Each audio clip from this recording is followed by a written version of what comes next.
Hello, everyone. Welcome to NASA Applied Remote Sensing Training webinar on an overview of NASA satellites and Earth systems models for water resources management.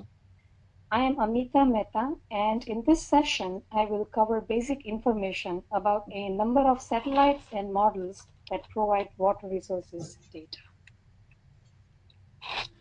First, a few words about the RSAT program. The RSAT is a NASA Applied Sciences capacity building program. RSAT provides trainings to policymakers, regulatory agencies, and applied environmental professionals in using remote sensing for a number of thematic applications, including health and air quality, as shown here, water resources, disasters, and eco-forecasting and land management. RSAT provides different types of trainings. RSAT provides online webinars with single or multiple live sessions. Also, in-person trainings are offered that include computer-based hands-on exercises to teach access remote sensing data. In addition, RSAT also provides training to individuals who are interested in developing their own trainings in remote sensing applications.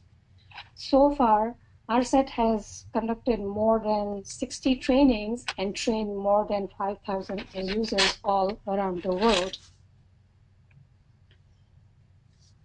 All the RSAT materials are available from the RSAT website. Here, you also see a prerequisite session. The current webinar session is session 2. See, this is one of the introductory webinar sessions, and this is following session 1 on the fundamentals of remote sensing. The link is provided here for the fundamentals of remote sensing session. As mentioned earlier, this webinar will focus on water resources, but there is a companion webinar, which is also session 2, and that focuses on land management and wildfire. So session 1 webinar shown here is recommended as a prerequisite for all RSAT webinars, including for this current session. These 3 sessions, so the fundamentals, the water resources, and land management one, will be available online and can be viewed at any time. These are designed to provide basic information useful for taking more advanced webinar offered by RSAT. So here is the outline for the current webinar. So we will start with a brief overview of water quantities and water resources management necessary for sustainable water management. Then we will have an overview of a number of NASA satellites and Earth system models that provide these water quantities, along with the information about how to access the water data from NASA satellites and models. First, we'll start with water resources management overview. This slide shows a water cycle, and it is well known that for sustainable water management, all the water cycle components have to be known, which are shown here, that include precipitation, snow melt, runoff, stream flow, soil moisture, evapotranspiration, and also water transport across the different reservoirs. So all these quantities have to be known for sustainable water resources management. For water resources management, freshwater components are very important. And over a watershed, river basin, or region, precipitation is the main source of fresh water. Now, regionally, runoff, stream flow, lakes, soil moisture, and groundwater also contribute to fresh water. However, the main source still remains precipitation. Now, evaporation, evapotranspiration, they form loss of water to the atmosphere, and runoff also outflows water from a given region. So that also contributes to depletion of water. So surface fresh water, here denoted as W, is controlled by these factors, mainly precipitation and runoff in the region, subtracted by evaporation or evapotranspiration due to vegetation, runoff out of the region and infiltration into the ground. So each of these components have to be known for water resources management.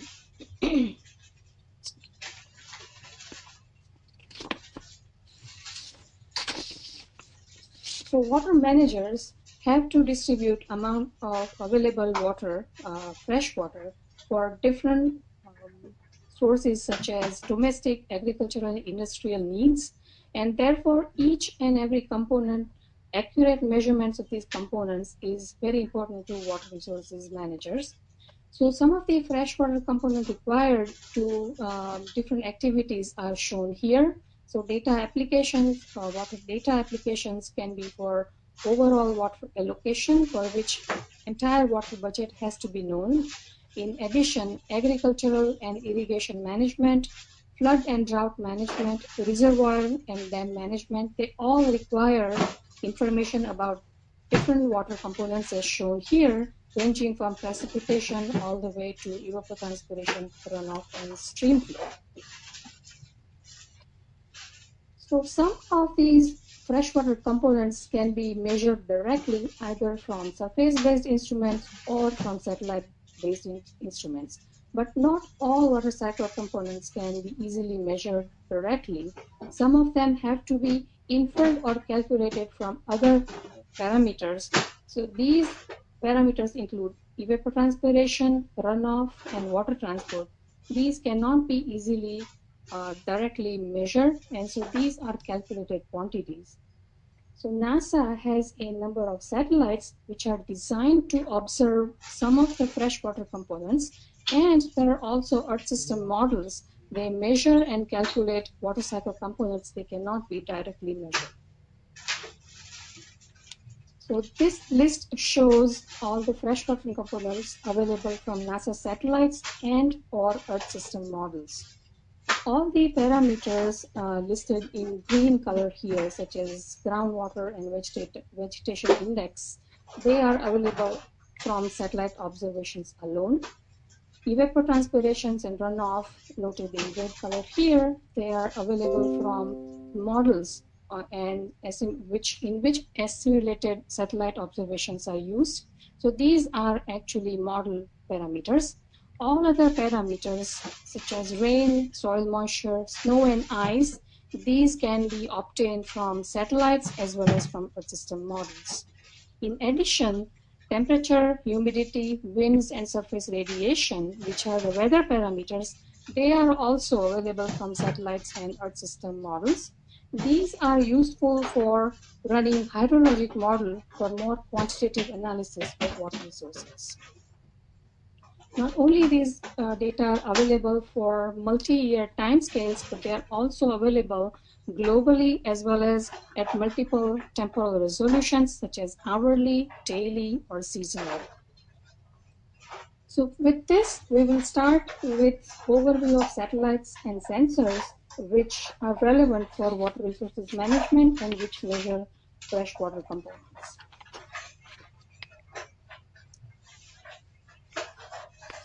So a number of satellites shown here, they provide direct or indirect information about freshwater components. These satellites measure emitted infrared and microwave radiation and reflected solar radiation by the Earth atmospheric system. These measurements are used individually or together to derive various water quantities or freshwater components mentioned earlier. So as listed here, these satellites include Landsat, Tropical Rainfall Measuring Mission or TRMM, Global Precipitation Measurements, GPM, Terra and Aqua, Soil Moisture Active Passive or SMAP, Gravity Recovery and Climate Experiment or GRACE, and JASON. There are 3 satellites, JASON 1, 2, and 3. All these satellites, they cover at least 10 years or more data, Landsat being the longest running mission starting from 1972. So next, we are going to go over each of the satellites. Each satellite carries one or more sensors, and these sensors are instruments that are designed to measure specific spectral channels, and to observe a specific geophysical quantity or water quantity in this case. So in this webinar, we'll focus on sensors which are most useful for water resources data.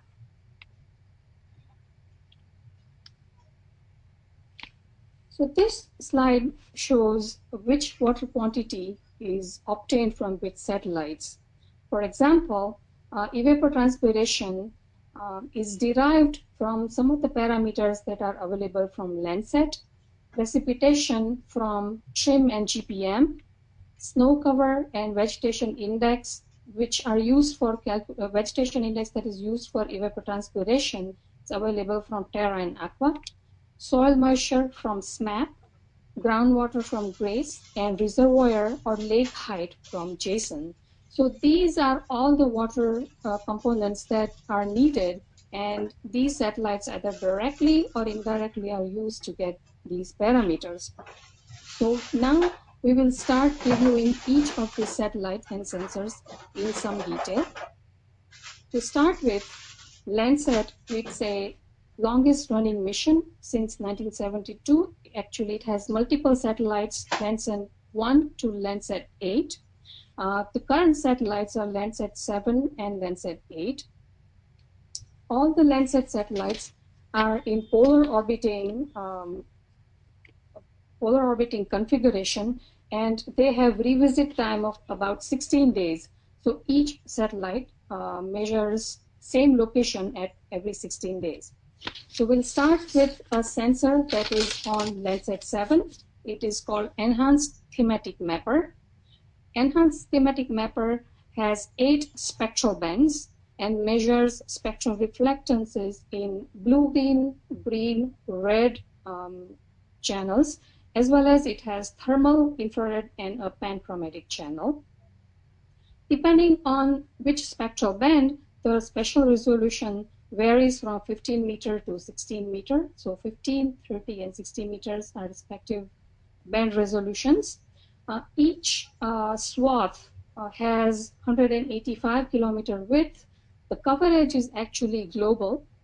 And Landsat 7, which was launched in 1999, it is currently also flying. And as mentioned earlier, it has 16-day revisit time. The spectral bands for ETM Plus are shown in here. Next is the operational land imager. This sensor is flying on Landsat 8. Landsat 8 also is a polar orbiting satellite. Similar to Landsat 7, the swath width of OLI is also 185 kilometer. Spectral bands included in here are 9, ranging from blue, green, and red near IR to shortwave and thermal IR. And resolution again varies from 15 meter to 30 meters depending on the band. Landsat 8 was launched in February 2013 and it has been flying currently with a revisit time of 16 days. So Landsat data, how are they used for water resources applications is shown here. First of all, Landsat data can provide information about thermal infrared emission, so that provides information about land surface temperature. Also, blue, green, and red and near infrared spectral reflectances can be used to obtain land cover. Both land surface temperature and land cover, they are used for evapotranspiration calculations. So although Landsat spectral reflectances cannot provide direct information about water resources, the data derived from these reflectances are used to obtain evapotranspiration. The figure here on the right-hand side shows an example of brightness temperature from Landsat over California, which shows very warm surface temperature in December 2013, on 16th of December 2013. So how to get Landsat images and spectral reflectance data? So there are 3 major sites designed by USGS, the Geological Survey, and they all provide interface for selecting images, subsetting images, and downloading and visualizing images. These are USGS Earth Explorer, USGS Global Visualization Viewer, and USGS Landsat Look Viewer. The links are provided here, and each website has detailed information about how to choose a spatial and temporal domain to get Landsat image tiles as shown in here.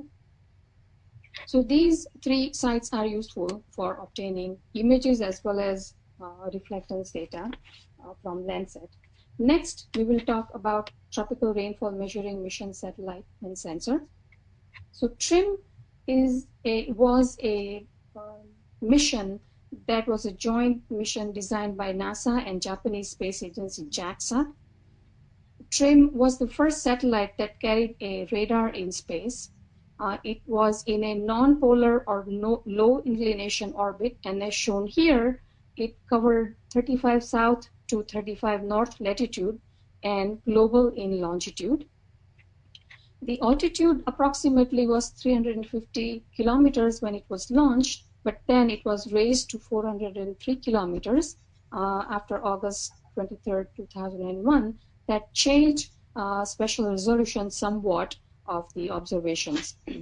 TRIM revisit time was about 11 to 12 hours, and time of observation changed daily.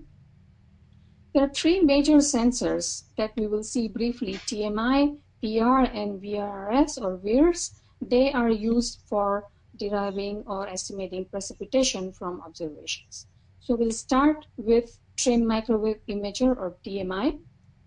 TMI is a microwave radiometer or imager with multiple microwave frequencies shown here from 10.7 gigahertz all the way to 85.5 gigahertz. The TMI swaths are shown here. The swath width is 760 kilometers to begin with. That changed to 878 kilometers after the orbit was raised in 2001. As mentioned earlier, TMI has global coverage, but in longitude, but in latitude it covers 35 south to 35 north because of the low inclination orbit. The spatial resolution of TMI is 5 to 45 kilometers depending on which channel. Not only that, this is the horizontal resolution. TMI also provides vertical information of how rain is distributed in the vertical, as shown here, with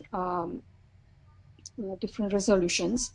Now, temporal coverage of TRIM, it was launched in 1997 November, and it ended in April 15, 2015. Nominally, TRIM provided 16 orbits per day, as shown in the image here. The second major instrument that TRIM carried was precipitation radar. As mentioned earlier, this was the first radar to go into space that measured precipitation. The frequency was 13.6 gigahertz, and the swath resolution shown here, much narrower than TMI. It was about 250 kilometers. That changed to 247 after the orbit was raised. The spatial resolution is about 4 to 5 kilometers for PR, and vertical resolution was 250 meters, as it provided vertical profile of radar reflectivity and rainfall information. Again, there are 16 orbits per day, but as you can see, the swaths are narrower than TMI. So TRIM data, TMI and PR, they're both used to derive rain rates. And this is the major freshwater component that is required to know how to manage water anywhere. So TMI brightness temperatures are used, PR reflectivity are used. They're combined with visible and infrared scanner or VIRS temperatures and reflectances to derive final precipitation product. Not only TMI and PR rainfall are available at surface, but also 3D structure of rainfall is available from both TMI and PR. As shown here, the vertical structure can be seen from PR, is the rain for Hurricane Ingrid in Gulf of Mexico. So these information is used not only for getting rain rate at surface, but also used for research and improved prediction of rainfall. This brings us to the next satellite that measures precipitation. This is GPM. It's a follow-on mission to TRIM, and similar to TRIM, also is a joint mission between JAXA and NASA. So GPM actually refers to a core satellite shown here that was launched in 2014 in February 27th. This was launched in 470 kilometer altitude and also in non-polar low inclination orbit, similar to TRIM, but somewhat different in the sense that it provides coverage of 65 south to 65 north. This also provides 16 orbits, and along with GPM core satellites, a number of national and international satellites, constellation satellites, are flying combined with core satellites and constellation satellites. GPM provides improved temporal resolution of precipitation with 2 to 4 hours resolution over land. So the two main sensors in GPM are GMI and DPR that we will see that are used for precipitation retrieval.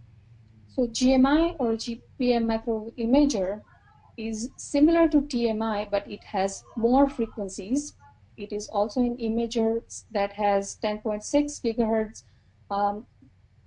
TMI stopped at 85 gigahertz, whereas GMI has higher frequencies, 166 and 183 gigahertz. These frequencies are useful for deriving light rain as well as frozen precipitation. GMI also has global coverage, and the swath width here is 885 kilometers. The special resolution, depending on channel, is between 4.4 to 32 kilometers, and also has vertical resolution similar to TMI.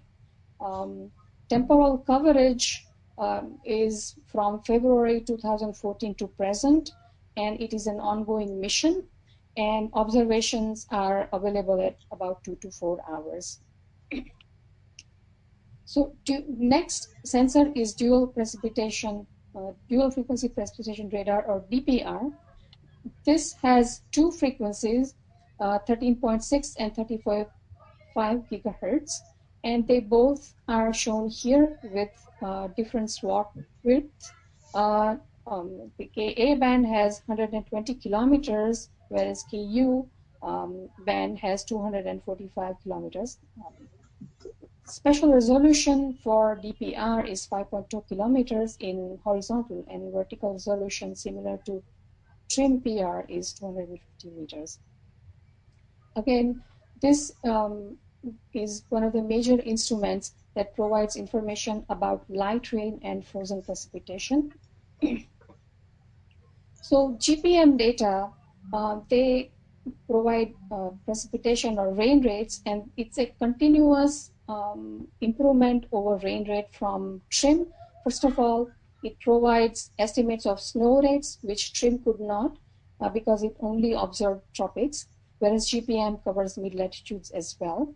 As shown here, it provides liquid and frozen precipitation both.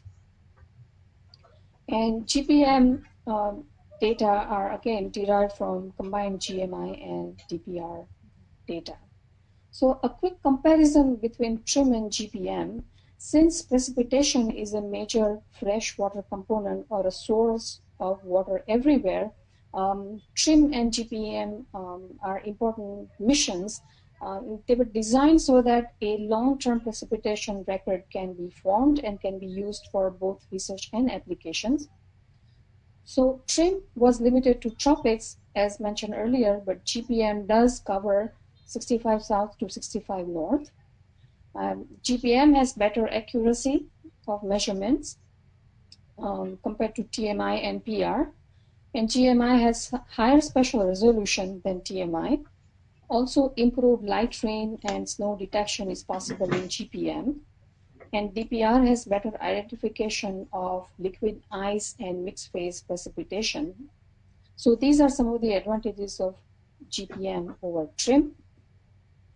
Important thing to note here is that both TRIM and GPM, they form multi-satellite algorithms. So TRIM and GPM core satellites, they are used to calibrate microwave observations from a number of constellation satellites available from national and international sources. And these multi-satellite algorithms, they allow improved spatial and temporal coverage of precipitation data. So TRIM, multi-satellite precipitation analysis, or TMPA, is widely used for many applications, and it will be extended by similar multi-satellite integrated retrievals for GPM or iMerge. So eventually there will be a long precipitation record combining TMPA and iMerge. More information about multi-satellite algorithms can be found at this site. So TMPA just combines PR and TMI. It uses many other passive microwave rain rates available from other satellites, from spatial sensor microwave imager and spatial sensor microwave imager sounder from DMSP, or Defense Meteorology Satellite Project, AMSR, Advanced Microwave Scanning Radiometer from NASA ECPA satellite, and AMSU, which is flying on NOAA operational satellites. All these are used and are calibrated with PR and TMI, also intercalibrated with other national, international geostationary satellites, combining peers that is flying on TRIM. And finally, all these merged precipitation are then calibrated with rain gauge analysis on monthly basis. So TMPA is a combination of not only TRIM sensors, but other microwave sensors, other infrared and visible sensors, and rain gauge. Similarly, iMerge also is conceptually very similar. A different constellation is used here, which uses a Japanese satellite.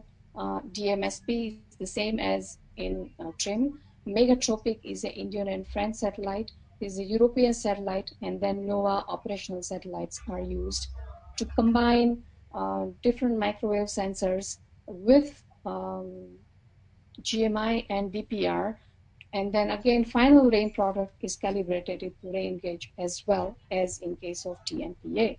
So both TMPA and iMerge are major precipitation products that are used for many applications, especially for water resources management, for flood and drought monitoring.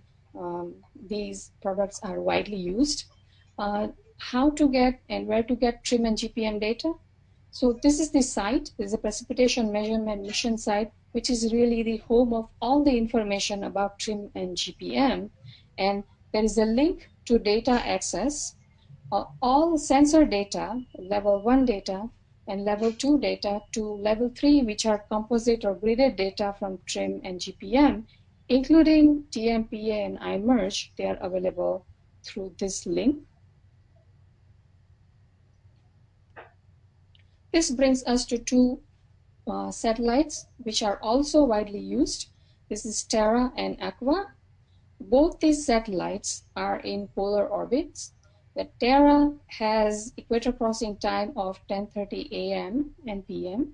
So these are morning measurements, whereas Aqua is 1:30 a.m. and p.m. equator crossing time.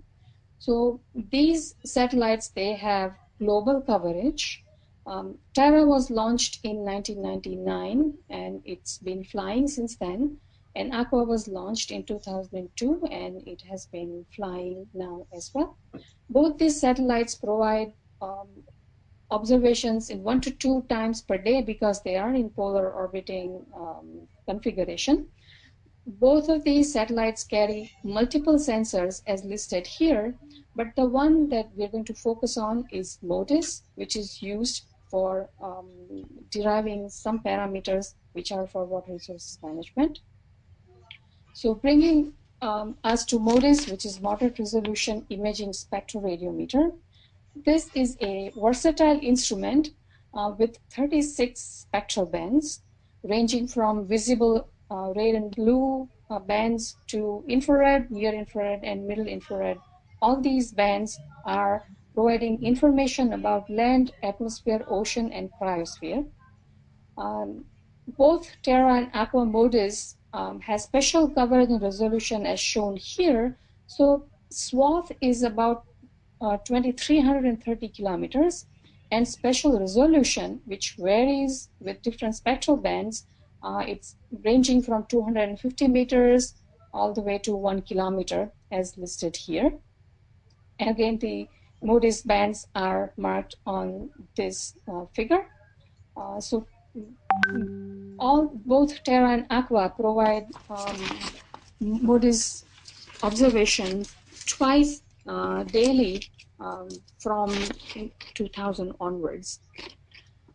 MODIS spectral data are used for these two major components. So first, it provides snow cover, and next, it provides normalized difference vegetation index, or NDVI. NDVI is used for evapotranspiration estimation.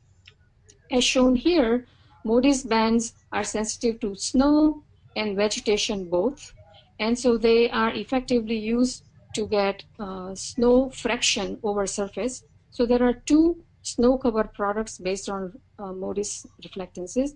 One is standard MODIS product that provides fractional snow cover or percentage snow cover over a given area.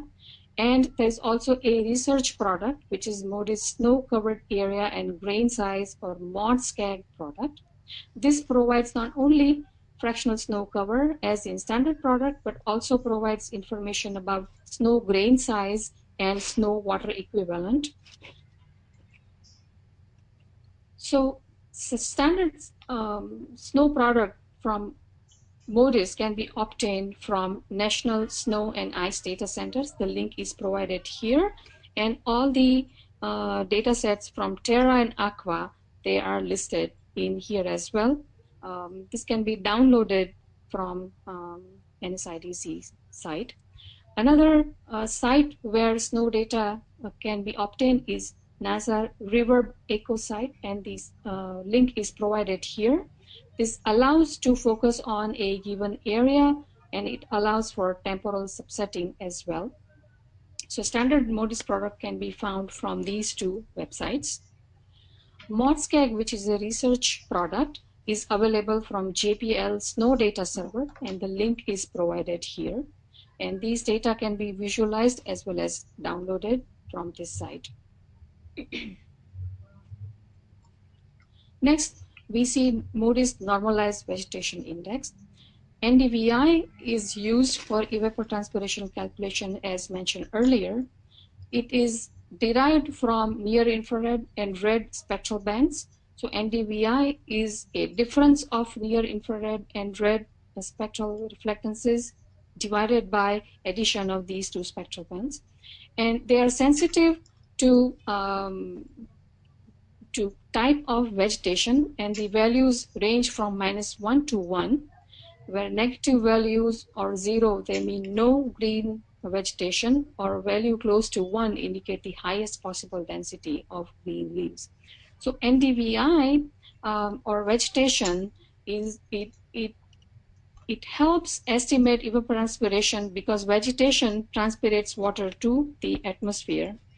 So MODIS NDVI products from Terra and Aqua, they are available from Land Process Distributed Archive Center, or PDAC, and the site address is provided here.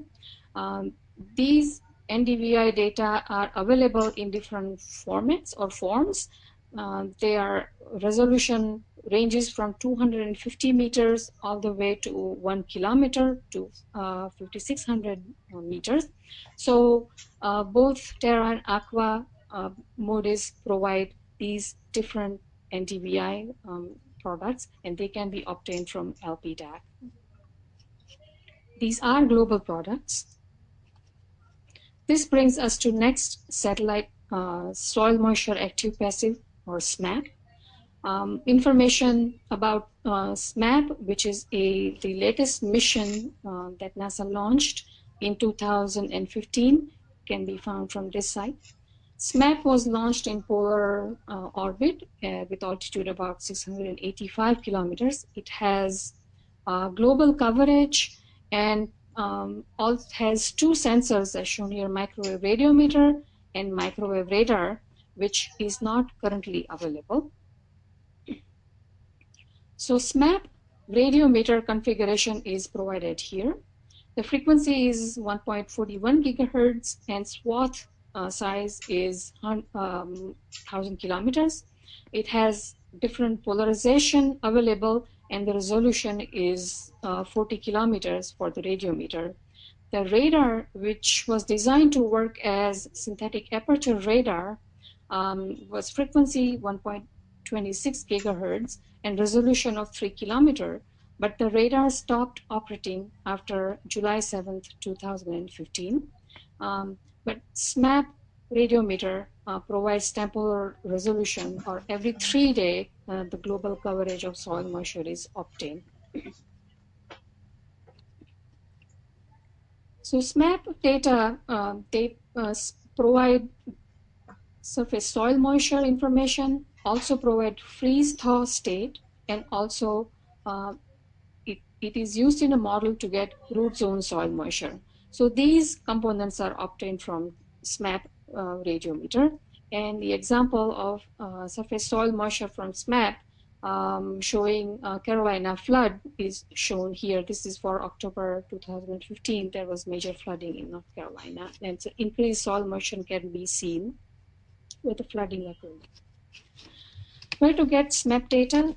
So SMAP data are also stored at National Snow and Ice Data Center, and there is a tab to go to soil moisture on the website, and then all the available data sets, daily and orbital data and graded data, they are all available from this site.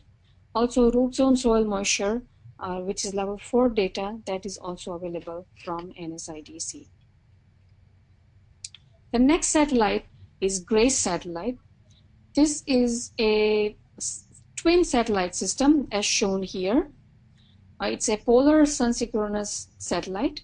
It has global coverage and spatial resolution is 300 to 400 kilometers. GRACE was launched in 2002 and it's still been flying, and it provides 250 gravity profiles per day. GRACE has multiple sensors as shown in this figure, but the main is the K-band ranging system that provides fluctuations in gravity as it flies over the Earth. And fluctuation in gravity is because of the terrestrial water storage. So these gravity profiles are then converted to a terrestrial water storage as shown here.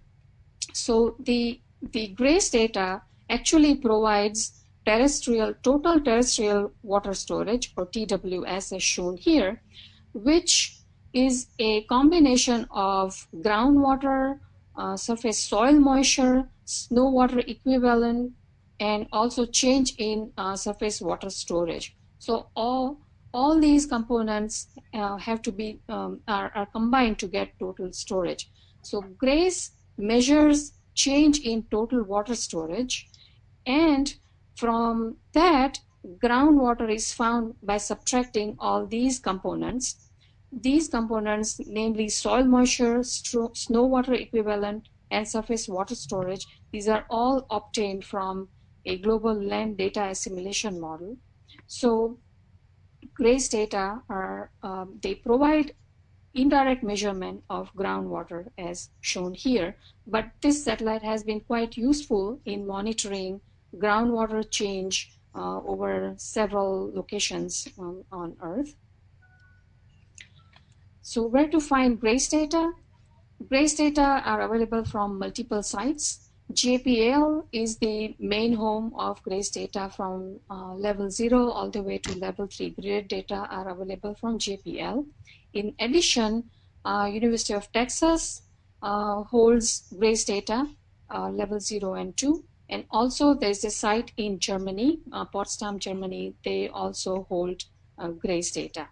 Additionally, there's geoid site in Colorado University. They have visual interface to look at groundwater anomalies from GRACE as well as to download data from this site. So this is where GRACE data can be obtained. Next, we will see these three satellites, JSON 1, 2, and 3. So currently, JSON 2 and JSON 3 are flying. So as shown here, JSON 2 was launched in 2008 and JSON 3 in 2016.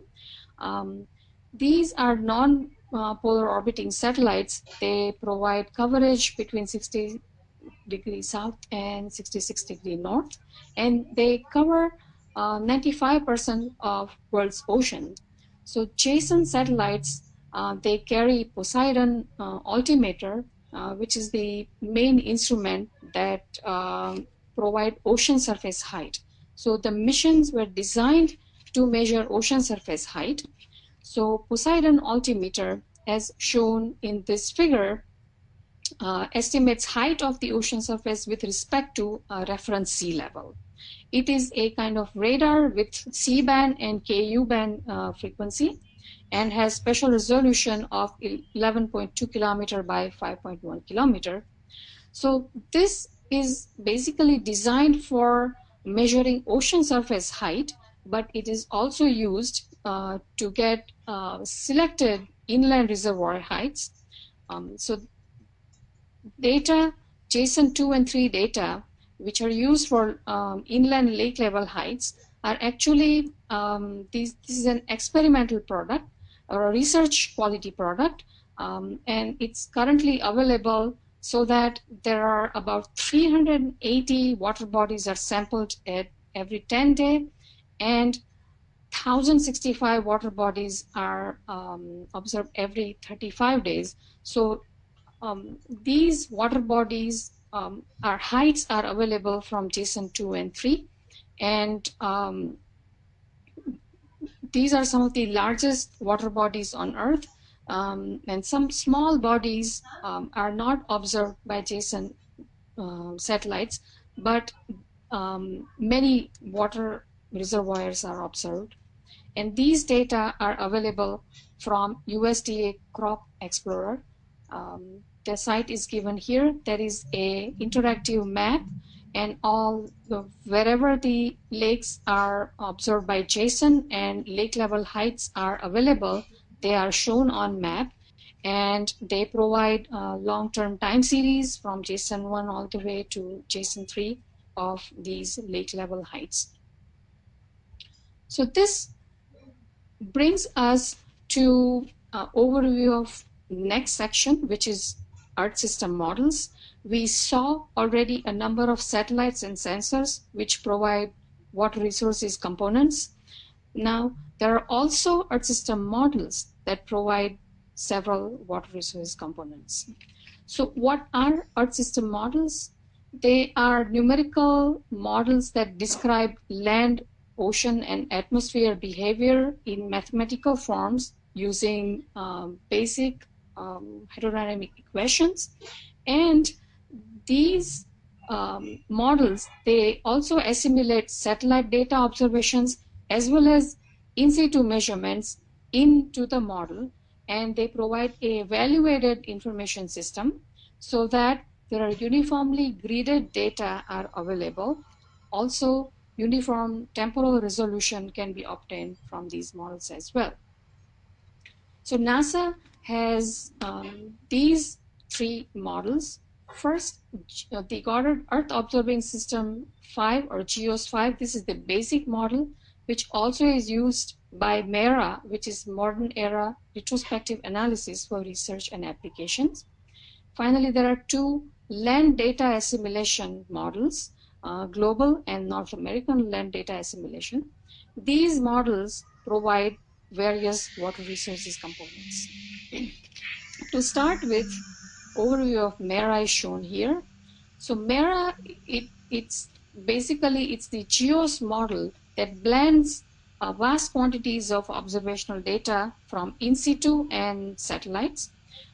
In the figures, it shows how satellite data coverage has changed with time. And in current, there are almost every 6 hours, satellite observations are assimilated into the model. So MERA provides state-of-the-art global analysis of weather and climate, and it focuses on improvement of hydrologic cycle in the model. There is also MERA land model that provides land surface information, and also especially soil moisture, evapotranspiration, these components are available from MERA land model. MERA data provide rain and snow information, also weather and climate parameters such as temperature, humidity, winds, clouds, and surface radiation. These can be used to run hydrologic models, which provide more quantitative information about water resources over a given region. There is also MERA Online Atlas that is updated regularly with monthly comparisons of existing reanalysis and with global observed data. The example shown here in the right-hand side, it shows snowfall over northeastern US. This was in January 2015. There was major snowstorm, and you can see that derived by this MERA model. Next is Global North American Land Data Assimilation System. Global and North American Land Data Assimilation System. These are integrated ground and satellite observations within numerical models, and they produced consistent and high resolution fields of land surface states and fluxes. So GLDAS and a version of NLDAS, they use Land Information System or LIS with different sources of inputs from meteorological analysis, surface solar radiation, precipitation, soil texture, vegetation classification, leaf area index, topography. All these are used as inputs, and then integrated land surface information is obtained. So specifically, GLDAS, or this is the global model, that uses inputs from TRIM, multi-satellite data, the TMPA that we reviewed earlier. Also uses meteorological data from global reanalysis from Princeton University, vegetation mass, land water mass, and leaf area index from MODIS, and clouds and snow information from NOAA and Defense Ecological Satellite Program. So there are 4 different land surface models under GLDAS, and each provides integrated output of soil moisture, evapotranspiration, surface and subsurface runoff, and snow water equivalent. All these are very important water resources component, as we know. Similarly, North American Land Data Assimilation System, which, as the name suggests, focuses on North America, uses inputs from NOAA CPC rain gauge, precipitation forcing, and meteorological data from NOAA North American Regional Analysis. And this also provides integrated output of soil moisture, evapotranspiration, runoff, and snow water equivalent. So here is an example of water resources applications from LDAS models. So these models provide all freshwater components. So Precipitation, soil moisture, runoff, evapotranspiration, even groundwater, they're all available from these models. They're calculated components. And as example shown here, this is Hurricane Matthew over North Carolina, October 8th, 2016, which brought major rainfall, and it is shown here from NLDAS. And here there is hourly time series obtained from NLDAS that shows evolution of rainfall hour to hour. And as increased rainfall results in increased soil moisture as well as runoff, it is obtained from NLDAS in this case. So this provides all the components for better water resources management. Not only that, the advantage here is that data can be available at uniformly spatial resolution as well as at multiple high frequency temporal resolution. Like in this case, it is hourly data. So where to get MERA and LDAS data? So there are two major sites shown here, Mirador, and the web address is given here, and Giovanni, shown here.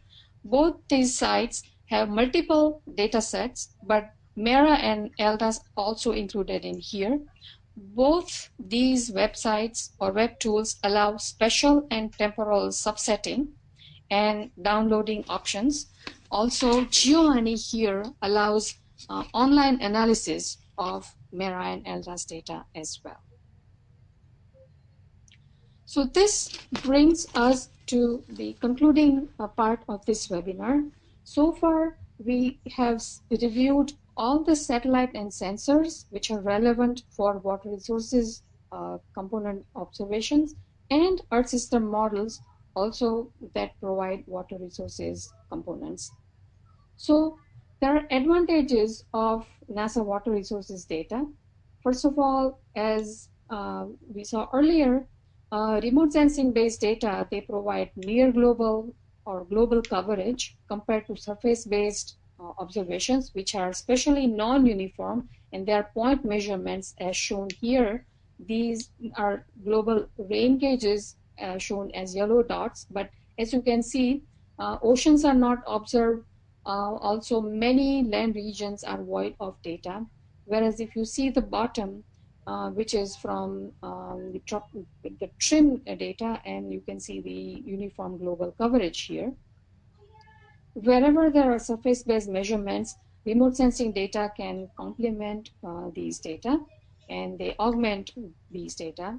So Earth system models, they integrate surface-based and remote sensing observations, and they provide uniformly graded, frequent information for all water resources parameters. So these models provide parameters such as runoff and evapotranspiration, which are not directly observed by satellites, or they're not easily measured from surface observations also. These data are all free, and as we saw, they're all available through web-based tools. But there are also limitations of these data. So all freshwater components, they're available from different satellites and sensors as we saw. So they all have varying spatial and temporal resolutions and coverage, and they also they have different quality. So satellite and model data files usually are very large. They're global data. So web tools, although they are available for subsetting, inherently these files are really large, and they require training to work with this data and how to access them. Sometimes there is additional processing required to put them, say, in uniform resolution, or there is detailed validation required. Most of these data are validated with selected surface measurements, but for not all regions or all areas are covered in validation. So for a local or regional use, it is recommended that these data be independently validated. So these are some of the points to keep in mind when using these data.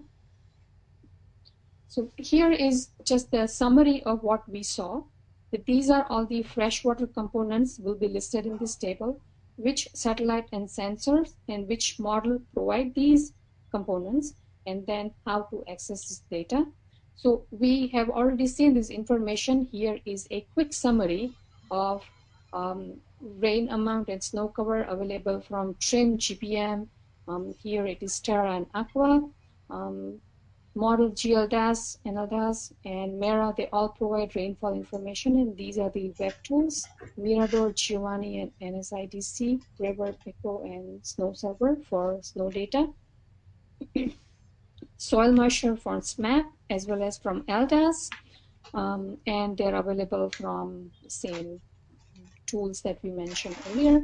Land cover and NDVI, vegetation indices from Landsat and from MODIS. These are used for estimating evapotranspiration. Runoff, groundwater, and reservoir heights, they're available from runoff from models, groundwater from GRACE, as well as from GLDAS and NLDAS, and reservoir heights are available from JSON altimeter data. All the websites we've seen are listed here. So this is the RSET listserv, which provides information about upcoming trainings by RSET. This webinar session, which focused on water resources, this will be online on RSET website and can be viewed at any time. So thank you very much for attending this session. And we can be contacted via email through our website if you have any questions. Thank you.